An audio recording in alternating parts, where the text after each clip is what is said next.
Good morning everyone.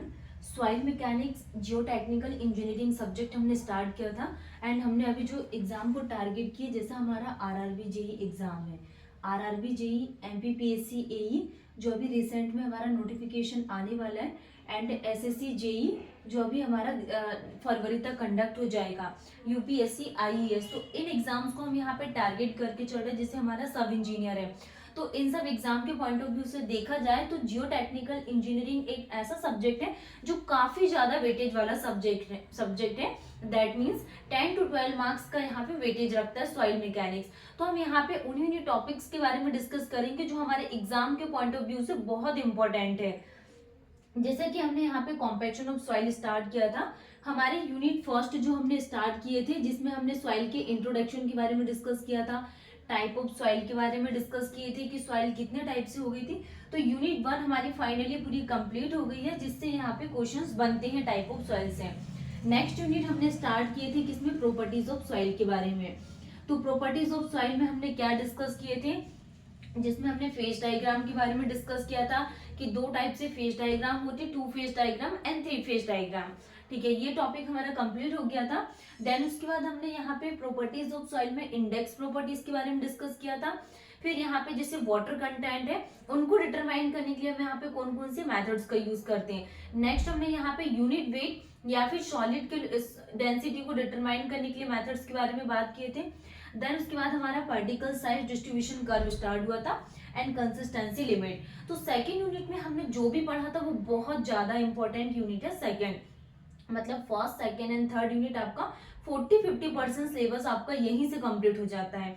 Next हमने यहाँ पे थर्ड यूनिट स्टार्ट किए थे, जिसमें क्लासिफिकेशंस के बारे में डिस्कस किए थे। फिर हमने यहाँ पे पार्टिकल्स के साइज के बारे में डिस्कस किए थे, जैसे कि हमारे पास ग्रेवल होता है यूनिट थर्ड, जिसमें हमने क्लासिफिकेशंस के बारे में डिस्कस किए थे। इसमें हमने यहाँ पे पार्टिकल्स के साइज के बारे में डिस्कस किए थे कि ग्रेवल है, सैंड है, सिल्ट है, क्ले है, इनका साइज क्या होता है।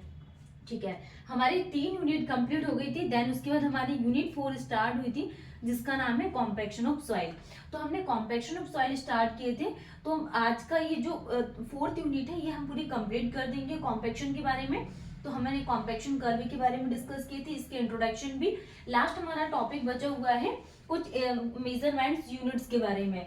तो हम यहाँ पे इसका पहले रिवीजन कर लेते हैं कि अभी 4th यूनिट हमने जो स्टार्ट किया कॉम्पैक्शन, जनरली इसमें हमने क्या क्या पढ़ चुके हैं। तो कॉम्पैक्शन ऑफ सॉइल जो हमने स्टार्ट किया था, इसमें जो सॉइल के पार्टिकल्स रहते हैं, सॉइल को पार्टिकल्स को हम कैसे अरेंज करते हैं, इसको कैसे अरेंज किया जाता है, अरेंज आर्टिफिशियली। सॉइल के पार्टिकल्स को हम यहाँ पे आर्टिफिशियली अरेंज करते हैं and packed into more closer और डेंसर स्टेट में। देन उसके बाद हमने स्टार्ट की थी कि अगर हम यहाँ पे कॉम्पैक्शन प्रोसेस कर रहे हैं, कॉम्पैक्शन प्रोसेस अगर हमारी हो रही है, तो जनरली कॉम्पैक्शन प्रोसेस होने से क्या होगा, क्या डिक्रीज होगा एंड क्या इंक्रीज होगा। तो हमने क्या बात किए थे, जो टोटल वॉल्यूम होता है ये डिक्रीज होगा, वॉइड रेशियो डिक्रीज होगा। देन उसके बाद हमारे पास परमिएबिलिटी भी डिक्रीज होगी एज पर जो भी हम यहाँ पे प्रीवियस स्टेज में हमने बात किए थे। तो ये हमारे पास 4 डेटा है, टोटल वॉल्यूम और compressibility. Total volume, void ratio, compressibility और परमिएबिलिटी कॉम्पैक्शन में डिक्रीज होती है। अगर हम यहाँ पे इंक्रीज के लिए बात करें तो जैसे डेंसनेस इसकी क्या होगी, बढ़ेगी। फिर हम यहाँ पे शेयर स्ट्रेंथ के लिए बात की थी, शेयर स्ट्रेंथ भी इंक्रीज होगी, वियरिंग कैपेसिटी भी इंक्रीज होगी और स्टेबिलिटी है ये भी इंक्रीज होगी। कॉम्पैक्शन प्रोसेस के कारण डेंसनेस, शेयर स्ट्रेंथ, बियरिंग कैपेसिटी और ये क्या प्रोसेस है हमारे पास लास्ट वाली, स्टेबिलिटी इंक्रीज होती है। और डिक्रीज क्या क्या होता है, total volume, void ratio, compressibility और परमेबिलिटी। तो ये हमारा इंट्रोडक्शन था। फिर हमने इसमें डायग्राम्स के थ्रू समझे थे एयर, वाटर, सॉलिड्स में।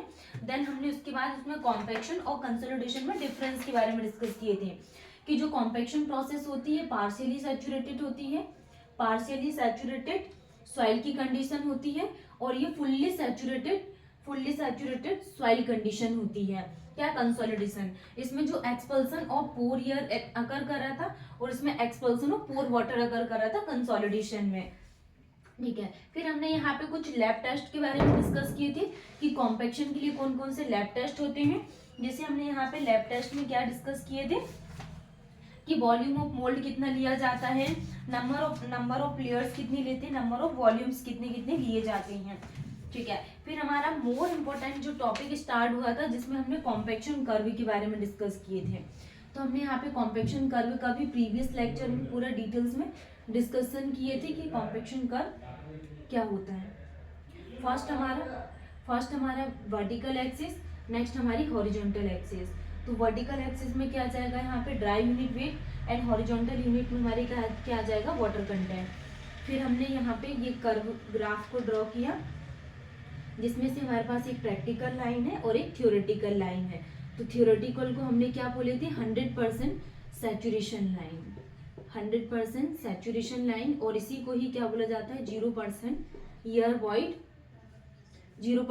Void line. नेक्स्ट ये हमारे पास क्या है प्रैक्टिकल लाइन है, उसको लाइन ऑफ ऑप्टिमम बोला जाता है। ये ड्राई साइड हो गया, ये वेट साइड, ठीक है। फिर हमने यहाँ पे फ्लॉक्यूलेटेड डिस्पर्स स्ट्रक्चर, फिर हमने कुछ इसके पैरामीटर्स के बारे में बात किए थे कि सैचुरेशन लाइन क्या होती है, ईयर वॉइड लाइन क्या होती थी। नेक्स्ट हमने स्टार्ट किए थे यहाँ पे कि जो कॉम्पैक्शन की प्रॉपर्टीज है इसको कौन कौन से फैक्टर्स अफेक्ट करते हैं, जिसमें हमने क्या डिस्कस किए थे structure of soil, permeability, soiling, shrinkage parameter. जैसे कि स्ट्रक्चर है, स्ट्रक्चर ऑफ सॉइल की पैरामीटर अफेक्ट करता है, परमेबिलिटी अफेक्ट करती है। नेक्स्ट सॉइलिंग हो गया, श्रिंकेज है, कंप्रेसिबिलिटी हो गई, शेयर स्ट्रेंथ है, pore water pressure, type of failure, तो ये पैरामीटर्स अफेक्ट करते हैं। फिर कुछ और फैक्टर्स है जैसे कि वाटर कंटेंट अफेक्ट करता है। नेक्स्ट हमने यहाँ पे कॉम्पैक्शन एनर्जी स्टार्ट की थी कि कॉम्पैक्शन एनर्जी क्या होती है, कॉम्पैक्शन एनर्जी को ही डिग्री ऑफ कॉम्पैक्शन बोला जाता है। जैसे कि डिग्री ऑफ कॉम्पैक्शन क्या करती है, ये मैक्सिमम ड्राई यूनिट वेट और क्या ओएमसी दोनों को अफेक्ट करती है, क्या कॉम्पैक्शन एनर्जी। जैसे जैसे हमारे पास कॉम्पैक्शन एनर्जी इंक्रीज होगी वैसे वैसे हमारे पास जो ड्राई यूनिट वेट है ये भी इंक्रीज होगा, और इसके इंक्रीज होने से हमारे पास जो ऑप्टिमम मॉइस्चर कंटेंट है ये डिक्रीज होता है। तो हमारे पास जो कर्व होता है कॉम्पैक्शन एनर्जी का ये शिफ्ट हो जाता है किसमें, अपवर्ड डायरेक्शन में। कर्व कॉम्पैक्शन एनर्जी का कर्व अपवर्ड डायरेक्शन में शिफ्ट हो जाता है and left to the OMC. ये क्वेश्चन जनरली एग्जाम में डायरेक्टली पूछा जाता है कि कॉम्पैक्शन एनर्जी में अगर इंक्रीज हो रही है तो ड्राई यूनिट वेट भी इंक्रीज होगा, लेकिन जो ऑप्टिमम मॉइस्चर कंटेंट है ये डिक्रीज होगा। और कॉम्पैक्शन एनर्जी के इंक्रीज होने से जो कर्व है ये अपवर्ड डायरेक्शन में क्या हो जाता है, मूव करता है and left to the OMC, optimum moisture content के लेफ्ट में शिफ्ट हो जाता है। जैसे हमने टाइप ऑफ सॉइल के बारे में डिस्कस किए थे, वेल ग्रेडेड सॉइल क्या होती है, कैसे इसमें पार्टिकल्स अरेंज होती हैं। फिर हमने यहाँ पे सैंड में कॉम्पैक्शन का क्या इफेक्ट है वो हमने डिस्कस किए थे। फिर हमारी ये सारी मेथड्स कंप्लीट हो गई है। अब आज के टॉपिक में हम स्टार्ट करने वाले हैं कॉम्पैक्शन की कौन कौन से मेथड्स है जनरली यहाँ से क्वेश्चन एग्जाम में पूछे जाते हैं, कि अगर हमें कॉम्पैक्शन करना है तो हम यहाँ पे कौन कौन सी मेथड्स का यूज करेंगे। मेथड ऑफ कॉम्पैक्शन, तो मेथड ऑफ कॉम्पैक्शन में हम यहाँ पे कौन कौन से इंस्ट्रूमेंट का यूज करते हैं डायरेक्टली पहले हम यहाँ पे इसके नाम याद कर लेते हैं। जैसे फर्स्ट हम यहाँ पे रोलर के बारे में डिस्कस करेंगे। रोलर में हमारे पास फर्स्ट क्या आ जाएगा, यहाँ पे स्मूथ व्हील रोलर का यूज करेंगे। किसका यूज करते हैं, स्मूथ व्हील रोलर हो गया, स्मूथ व्हील रोलर का यूज करते हैं। नेक्स्ट हमारे पास क्या जाएगा, सी फुट रोलर का यूज करते हैं, सी फुट रोलर का यूज करेंगे। देन हमारे पास न्यूमेटिक का यूज करेंगे। जनरली यहाँ से ऑलरेडी एग्जाम में क्वेश्चंस पूछे हुए हैं न्यूमेटिक रोलर। अब वो किस टाइप के क्वेश्चंस आए हुए हैं वो भी हम डिस्कस करेंगे। नेक्स्ट हमने क्या स्टार्ट किए थे, फर्स्ट हमने यहाँ पे रोलर का यूज किए थे कॉम्पैक्शन के लिए, जिसमें हम यहाँ पे 3 रोलर का यूज करते हैं। फर्स्ट स्मूथ व्हील रोलर का, अब हम यहाँ पे इसका डिटेल्स में डिस्कस करेंगे कि स्मूथ व्हील रोलर का जनरली किस तरीके की सॉइल के लिए एंड किस प्रकार के कंस्ट्रक्शंस के लिए यूज करते हैं। नेक्स्ट हमारा सी फुट रोलर आ जाएगा, इसमें भी हम यही चीजें डिस्कस करेंगे कि मतलब किस तरीके की सॉइल के लिए हम इसका यूज करेंगे। न्यूमेटिक रोलर हो गया। जैसे अगर हम यहाँ पे रैमर्स के लिए बात करें तो रैमर में हम देखेंगे इसमें जैसे कि dropping weight of tempers and compaction कैसे डन होता है। फिर हमारा वाइब्रेटर, नेक्स्ट हम यहाँ पे किसका यूज करते हैं, रैमर का यूज करती हैं।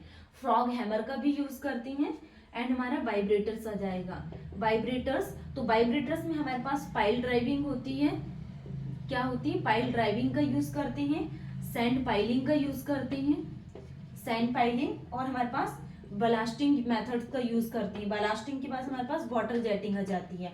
तो 4 मेथड्स का यूज हम वाइब्रेटर्स में करते हैं। अब हम यहाँ पे इन सब का पूरा डिटेल्स में डिस्कस करेंगे कि फ्रॉग हैमर, रैमर्स, वाइब्रेटर्स एंड जो रोलर्स है, इसको हम यहाँ पे किस प्रकार के कंस्ट्रक्शन एंड किस प्रकार के सॉइल के लिए इसका यूज करते हैं।